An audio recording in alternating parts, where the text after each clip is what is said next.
What's up, guys? It's Unchained here, and for this video I figured I'd do something a little bit different. Instead of having another part of my Perfect Dark Let's Play, which I will actually probably do right after this, I decided I wanted to give my thoughts on the Wii U and the overall operating system and dashboard. A lot of people, I'm sure, are very reluctant into transferring over to this console from the original Wii, for a number of reasons. There's a lot of criticism against it. It's expensive, and it's not graphically superior to any of the other two consoles coming out this year. I mean, if you get the Xbox One and the PS4, you're looking at over $900. So, why would you choose this one over those? And E3 didn't really have much of a reason to buy a Wii U. It had a couple of good games, but no reason to get a whole new console. Now, when this thing was first marketed, it almost looked like it was an add-on. Now, I'm a gamer. I keep up with the news. I subscribe to Game Informer. I read IGN all the time. And I still had no clue what the hell this thing was. However, when I graduated college, I thought, what better way to get a gift and get this for it? So I don't have to pay for it, and I get to get it anyway. Because inevitably, I love playing the new Mario Karts, the new Super Smash Brothers games, and Zelda, which when that comes out, I'm sure it'll sell the console a lot better. But overall, I wanted to give my thoughts on the overall dashboard. It's not the best setup I've ever seen, but it's cool. It's definitely better than the Wii 1 dashboard, which was very bland. It was in crappy low resolution. This is what you see on your TV or monitor when you fire up the game. This is kind of the first thing that bothers me. You don't have the main menu on the television unless you click a button on the gamepad. Now, let me click that button right now so you can see the actual main menu. Now, the problem I have is you can't navigate this main menu with the gamepad. It's physically impossible. There's two ways to do it, either using a Wiimote or a Pro Controller. Now, I'm going to use the Wii U Pro Controller. I got this thing pretty recently. It's okay. It's a very light remote. It's more edged towards first-person shooters. And even then, the buttons are kind of far away from the analog sticks, and it creates some awkward movements on my thumb. I'm not a big fan of it, but it's comfortable nonetheless. So, you'll notice it'll have a cursor here. This is kind of the same cursor you'll see when you point a Wiimote at the TV screen. You can use this cursor to navigate a bunch of the applications and pretty much do everything the gamepad can do, except now you can see it on the TV in HD, because the gamepad, like I said, isn't in high definition, which sucks. And it's not a very ergonomically effective controller. It's okay, it works for certain games, not the best for first-person shooters, and it sure as hell isn't the best for fast-paced action games like Ninja Gaiden, like I have here in the disk drive.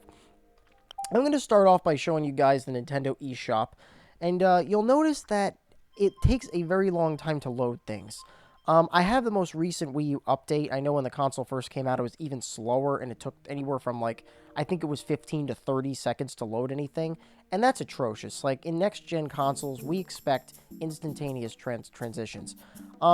The shop is nothing like the Xbox Live Marketplace or the PS Network. It's okay. It sucks because, even though I entered the application with the Pro Controller, I actually need to switch over to the gamepad here to go up and down the screen, which is retarded. Like, there's no reason why I can't just use the right analog stick on the controller to go up and down the screen, but you can't.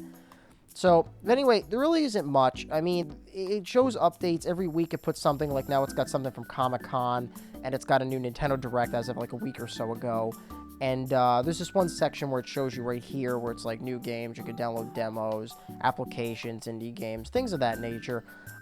It's a good dashboard. It's got some good content. They have some good sales every so often. Like right now, you got Donkey Kong for 30 cents. And let's go back to the guide so I can continue to show you the rest of this here. Okay, that was the home menu. Let me actually go back to that. This is the equivalent of the Xbox guide or the PS Home button. This thing is pretty cool. It's much more instantaneous than loading an application. You can load a couple different things from here, like miiverse, where you can take a screenshot in-game or access your friends lists. Now, let's talk about friends lists for a minute. This is the first console from Nintendo that I gotta say actually sort of feels alive. Now, I don't know what corresponds to how, these people are showing up.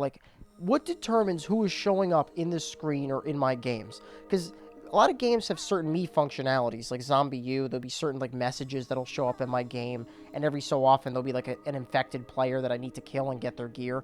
I don't know what contributes to who shows up in my game when. I don't get it. But let's say I click this person here. Ooh, Earthbound lands on the Wii U. Ooh, I'm so excited. Okay, this person's dancing all over the place. So if you decide to go to miiverse, which I'm actually going to show you what that is now, let me click that. It's basically a forum / message board. It sure as hell doesn't beat Xbox Private Chat or the PS Network, but it's okay. It's a good little attempt for Nintendo to include some online interactivity. It would be nice to get rid of these dumbass friend codes, but they still exist. Now, here's another thing that I don't like about Nintendo's controller setup here. It's inconsistent. Like, in this application, you can move up and down with the analog sticks, but in order to actually change the options on the left, you need to use the D-pad on the Wii U Pro controller.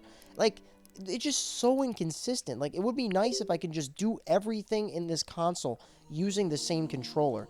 And not to mention the 4-hour battery life on the gamepad. It runs out quicker than you can imagine. Even when the console is off and not being used for a couple of days, it will actually be out of batteries very quick. But, overall, you can just get one of those Nyko things, those Nyko battery packs, and it makes it last up to 10 hours, which is great. I mean, that's way better, right? So, it doesn't have many applications. It actually comes with Netflix, YouTube, Amazon, and Hulu. So, there really isn't anything else to download on it. As far as the games, I may or may not show off some of them. I just wanted to kind of give my opinions on the dashboard and overall operating system. It's a good console. I don't want to get flagged because I heard Nintendo doesn't really like when people try to make money off their videos, even though that's not what I'm trying to do. I'm just giving my thoughts on it. But I'm not really sure. I really would love to do a Let's Play of Zombie U or New Mario Brothers, but I'm not sure if it'll get flagged. I might attempt it, put a video or two up and see what happens, give it a week. And if it doesn't get flagged, I might put some more up. But I don't know. It's a very good console. Would I recommend it?